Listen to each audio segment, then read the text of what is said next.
शक्तिशाली नवयुवक शक्तिवर्धन अपने आप को इस संसार में सबसे ज़्यादा शक्तिशाली प्राणी मानना प्रारंभ कर देता है।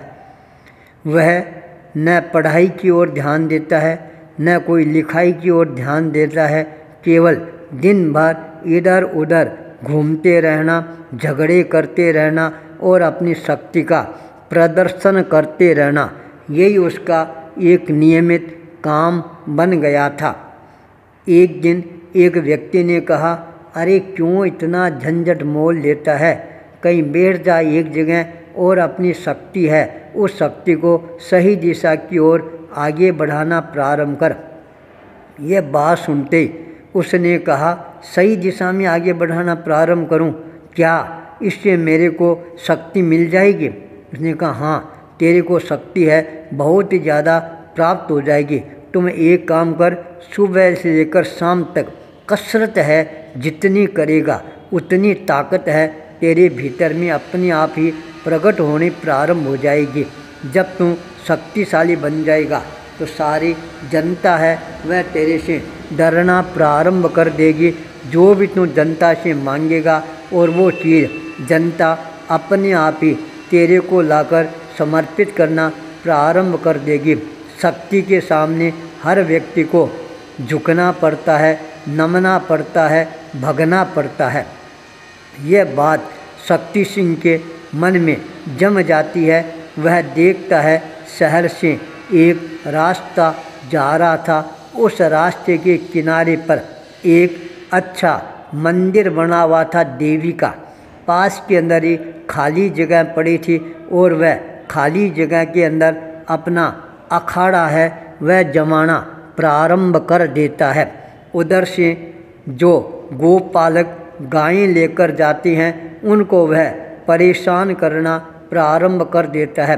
कभी गायों के सींग मरोड़ देता है, कभी पूंछ को मरोड़ देता है। बेचारी गायें हैं बहुत ज़्यादा परेशान हो जाती है। ग्वाले लोग उसको हाथ जोड़ती हैं, अरे भाई हमारी गौ माताओं को तुम क्यों दुख दे रहा है, बोल तेरे को क्या चाहिए। तब शक्ति सिंह बहुत ही अहम के साथ के अंदर कहता, जो भी इधर से गायें लेकर जाएगा वो गवाला मेरे को 1 किलो दूध है वह यदि देता रहेगा तो मैं उसकी गायों को परेशान नहीं करूँगा, वरना मैं सारी गायों को परेशान करता ही रहूँगा। हर गोपालक इस बात को स्वीकार करना प्रारंभ कर देते हैं अपनी गायों के दुख और दर्द को देखकर। परिणाम यह सामने आता है, दिन भर उसके पास के अंदर दूध का ढेर है वह लगना प्रारंभ हो जाता है और शक्ति सिंह इतना दूध देखकर अपने आप को और ज़्यादा शक्तिशाली मानना प्रारंभ कर देता है। उसका अब केवल 3 ही काम अपनी जीवन के अंदर रह जाता है, ज़्यादा से ज़्यादा दूध पीते रहना, उसके पश्चात दिन भर दंड पेलते रहना, कसरत करते रहना, थक जाए तो मंदिर के बाहर जाकर आराम से पड़ जाना, सो जाना। कोई भी चीं चूं करे उसको मार काट कर भगा देना।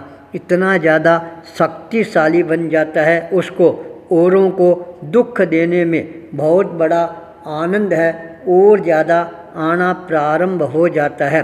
जब वह औरों को दुख देता है तब उसके मन में और ज़्यादा प्रसन्नता की भावना जागृत होनी प्रारंभ हो जाती है। सारा शहर है वह उससे कांपना प्रारंभ कर देता है। यहाँ तक वहाँ का जो राजा है यशोवर्धन, वह भी मन के अंदर डरना प्रारंभ कर देता है। एक बार वह अपने हाथी के महाबत को बुलाता है और कहता है, चल आज अपन परिभ्रमण करके आते हैं। महाबत हाथी तैयार करता है, राजा हाथी के ऊपर विराजमान होता है और हाथी रवाना हो जाता है। जब शक्ति सिंह को पता लगा राजा हाथी पर बैठकर जा रहा है, उसने कहा, अच्छा राजा के मन में इतना अभिमान है और यह सोचता है हाथी जैसा ताकतवर प्राणी मेरे पास में है, इसलिए मेरे को कोई भी डरा नहीं सकता है। जो ही हाथी उधर आता है और वह शक्ति सिंह यशोवर्धन के सामने से हाथी की तरफ पीछे आता है और हाथी की जो पूंछ है उस पूंछ को कस कर पकड़ लेता है। इतनी तेजी के साथ में पकड़ता है हाथी का पैर उठना है वह भी मुश्किल हो जाता है। यशोवर्धन अपने तत्काल महाबत को आदेश देता है, जल्दी कर हाथी को आगे बढ़ा।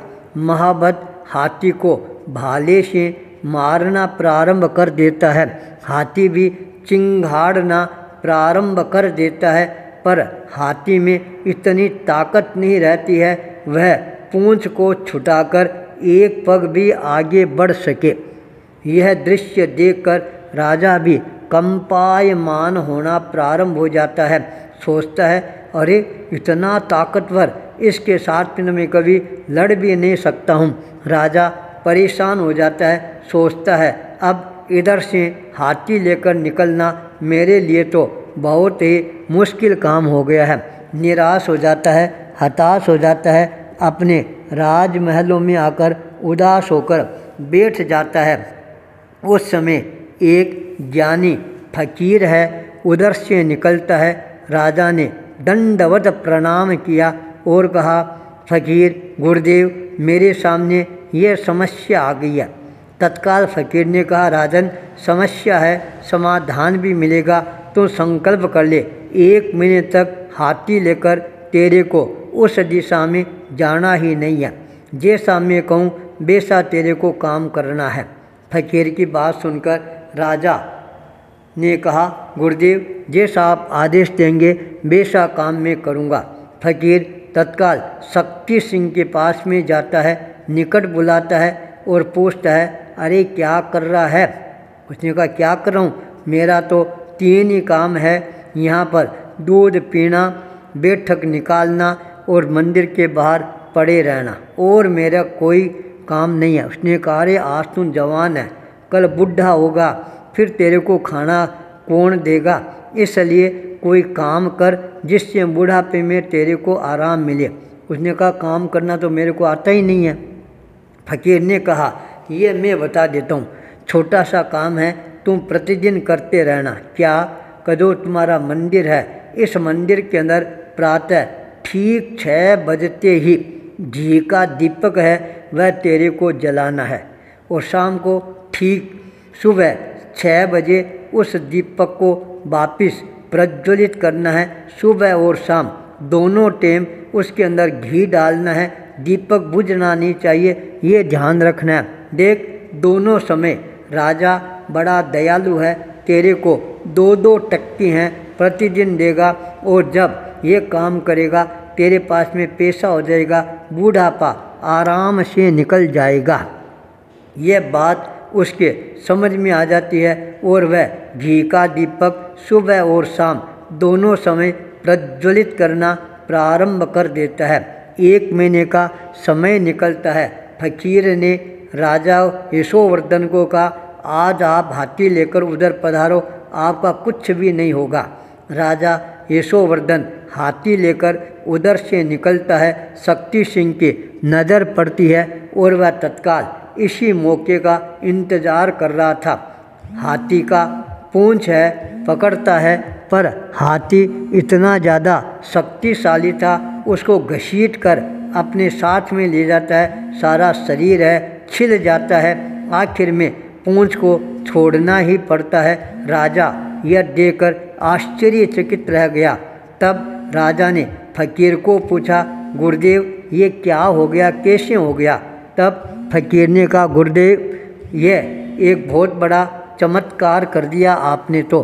तब फकीर ने कहा, राजा तुम समझा नहीं, इसकी शक्ति मैंने डिवाइड कर दी है। अब इसके मन में हमेशा चिंता रहती है, 6 बजे दीपक के अंदर घी डालना, सुबह और शाम, इसी चिंता के अंदर इसकी शक्ति विभाजित हो गई है। इसलिए यह हाथी के सामने अब कुछ नहीं कर पाया। और अब हमेशा हमेशा के लिए यह सारी शक्ति है विखंडित रहेगी, इसलिए अब तेरे को चिंता करने की ज़रूरत नहीं है। शक्ति जब विखंडित हो जाती है तब आदमी अपने आप ही दुर्बल बनना प्रारंभ हो जाता है। राजा के दिमाग के अंदर एक ही बात गुंजायमान रहती है, शक्ति विखंडित होते ही व्यक्ति निर्बल हो जाता है। आचार्य भूपेंद्र।